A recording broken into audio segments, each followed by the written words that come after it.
नमस्कार, अमृत news live में आप सबका स्वागत है।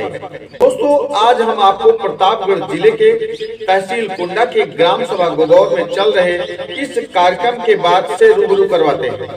दोस्तों, क्या आप जानते हैं कि कभी अखंड श्री रामचरितमानस का पाठ का अद्भुत नजारा देखा है? यह एक ऐसा अनुभव है जो हर भक्त के लिए एक अनमोल पल होता है।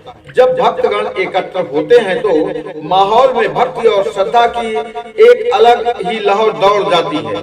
हर कोई हृदय से श्री रामचरितमानस पाठ को सुनता है और इस अद्भुत पाठ में शामिल होता है।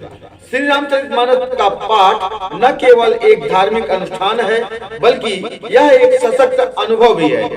इसमें भक्ति, प्रेम और एकता का एक अनोखा संगम देखने को मिलता है। गुंजित होते भजन, दीपों की रोशनी और श्रद्धालुओं का उत्साह इस नजारे को और भी खास बना देता है। यह एक ऐसा पल है जो हर किसी को अपने भीतर की भक्ति को जगाने के लिए प्रेरित करता है। आइए हम इस दुर्लभ नजारे का आनंद लें और श्री राम की कृपा को महसूस करें।